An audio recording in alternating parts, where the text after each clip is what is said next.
कुछ सालों में जिस जावेद, तरीके से 26/11 की ट्रेनिंग भी वहीं पर हुई थी।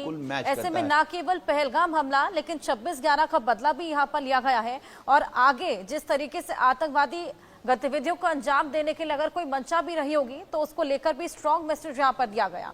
दोनों के पास में वापस लौटूंगी। एक और बड़ी खबर है, भारत पाक तनाव के बीच ट्रंप का बड़ा बयान भी सामने आया है। भारत पाकिस्तान के बीच संघर्ष खत्म हो, ये ट्रंप बोलते नजर आए। मैं दोनों के साथ मिलकर काम करता हूं, मैं दोनों को बहुत अच्छी तरीके से जानता हूं, मैं इस संघर्ष को खत्म होता देखना चाहता हूं, ये ट्रंप बोलते हुए नजर आए। दोनों को बहुत अच्छी तरीके से जानता हूं, इस संघर्ष को खत्म होते देखना चाहता हूं। शांति बहाली की यहां पर मांग कर रहे हैं ट्रंप। भारत पाक तनाव के बीच ट्रंप का यह बेहद बड़ा बयान सामने आया है। दीपक, हमारे सहयोगी हमारे साथ बने हैं। भारत पाकिस्तान के बीच संघर्ष खत्म हो, ये मांग कर रही है ट्रंप। दीपक जी बिल्कुल, देखिए इसलिए की जा रही है युद्ध कोई नहीं चाहता, और जिस तरीके से अमेरिका सुपर पावर है उसका ये कहना लाजमी है, क्योंकि इसको ऐसे समझा जा सकता है कि जो सबसे बड़ी शक्ति होती है वो यही चाहेगी कि चीजें इस तरीके से चले, चीजें स्मूथ रहे, इसीलिए उनका ये बयान आया। लेकिन उन्होंने इसका खंडन नहीं किया। उसमें एक चीज का और जिक्र किया गया है कि जो पाकिस्तान ने किया वो नहीं करना था। इससे पहले जब वेडी जेम्स आए थे उन्होंने भी इसी बात को कहा था। तो कहीं ना कहीं एक बात स्पष्ट है कि पाकिस्तान एक यहां पर एक सदी हुई बात को कह रहा है कि मैं दोनों को जानता हूं, मैं दोनों के साथ हूं, और युद्ध विराम हो, मतलब अब चीजें आगे ना बढ़े।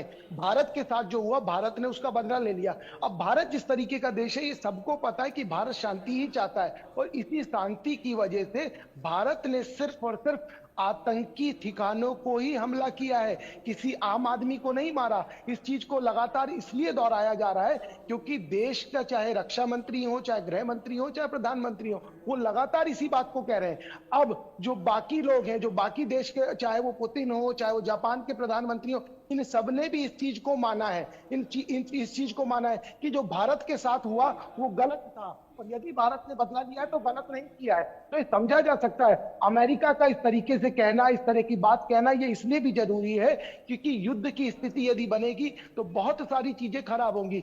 अब मौजूदा स्थिति में यदि भारत ने बदला ले लिया है तो भारत इस तरीके से नहीं है, लेकिन अब पाकिस्तान को संभलना भी होगा और समझना भी होगा। यदि पाकिस्तान फिर दोबारा कोई नापाक हरकत करता है तो उसको मुंह तोड़ जवाब दिया जाएगा, क्योंकि चीजें पहले से क्लियर कर दी गई हैं, तीनों सेनाओं को पहले से छूट दे दी गई है। और जब भी इस हमले को भी एक सिस्टम से, एक तरीके से, एक रणनीति बना के किया गया था ताकि किसी प्रकार की कोई जान माल की हानि ना हो, पाकिस्तान में भी कोई नागरिक ना मरे। ये चीज हमारी सेना भी जानती है, ये चीज भारत का प्रत्येक नागरिक जानता है, भारत के प्रधानमंत्री जानते हैं, रक्षा मंत्री जानते हैं, क्योंकि जान की कीमत सबको पता है, बेशक पाकिस्तान को ना पता हो। लेकिन बिल्कुल दीपक, मकसद और मंशा यहाँ पर बिल्कुल साफ था, केवल आतंकवाद की कमर तोड़नी थी और प्रिसाइसली केवल आतंकी ठिकानों पर ही निशाना साधा गया। आपके पास मैं वापस लौटूंगी। एक और बड़ी खबर, भारत के दोबारा हमले के डर से घबरा गई है पाक सेना। अचानक कई इलाके खाली कराने में जुटी हुई है पाक सेना। पाकिस्तानी सेना ने कई इलाकों को खाली करने को कहा है। पाक सेना ने कसूर बहावल नगर को खाली करने का आदेश दे दिया है। तो जिस तरीके से यहाँ पर ऑपरेशन सिंदूर, जहाँ पर 9 ठिकाने जिनको निशाना बनाया गया, जिन्हें ध्वस्त किया गया है, वहीं अब बौखलाहट पाकिस्तान में साफ देखी जा सकती है। सेना मुख्यालय के आसपास ब्लैकआउट कर दिया गया, और वहीं अब कई इलाके हैं जिन्हें खाली भी कराया जा रहा है। कसूर बहावल नगर को खाली करने के आदेश, यानी कि खौफजदा कितना है पाकिस्तान, ये समझ पाना बिल्कुल आसान इन तमाम कार्रवाइयों से। जावेद, मैं आपके पास आऊंगी।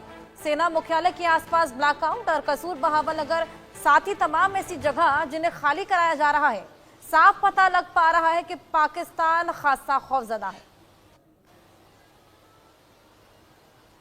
जी देखिए, बावलपुर की बात करें, कोटली की बात करें, मुजफ्फराबाद की बात करें, या इससे सटे हुए और तमाम वो इलाके हैं जो रिहायशी इलाके हैं, उनको खाली कराया जा रहा है, जिससे कि उनको है जिस तरीके से कल एयर स्ट्राइक हुआ और जो 9 लोकेशंस को टारगेट किया गया, उससे कुछ दूरी पर ज़्यादातर जो 9 लोकेशन उससे बहुत ही आगे रिहायशी इलाका है। तो पाकिस्तान की तरफ से एहतियातन अब इस रिहायशी को इलाके को खाली कराया जा रहा है कि जिससे उसे डर है कि कहीं दोबारा से कोई एयर स्ट्राइक ना हो या भारत की तरफ से कोई जवाब ना दे। हालांकि भारत ने अब रुख साफ कर दिया है कि जो ये एयर स्ट्राइक था, जो एक पूरा ये ऑपरेशन था, ये आतंकवाद के खिलाफ था, ना कि पाकिस्तान के अवाम, पाकिस्तान के लोगों या फिर उनका इरादा पाकिस्तान के आर्मी हेडक्वार्टर्स या आर्मी का जो जहाँ पे कैंप है, बेस कैंप है, जो लोकेशन है, वहां पे किसी तरह का कोई टारगेट करना था। उन्होंने सिर्फ आतंकवाद को जवाब दिया। जिस तरीके से रावलपिंडी पूरी तरह से ब्लैकआउट कर दिया गया, उससे कहीं ना कहीं पाकिस्तान अभी भी डर के साए में, पाकिस्तान को लगता है कि कहीं भारत एक बार फिर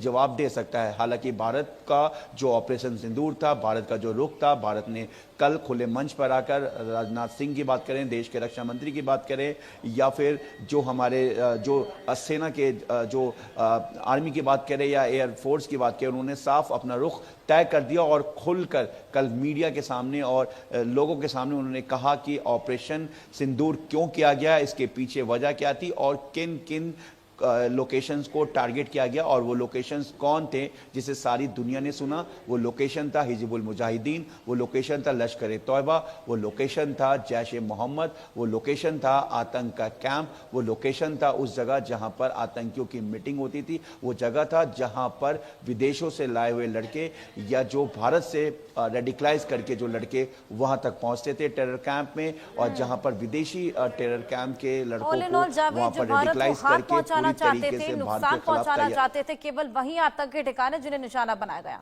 आपके पास मैं वापस लौटूंगी। पाकिस्तान में बीएलए का बड़ा हमला हुआ है, पाक आर्मी की गाड़ी पर आईईडी का ब्लास्ट हुआ है। ब्लास्ट में 12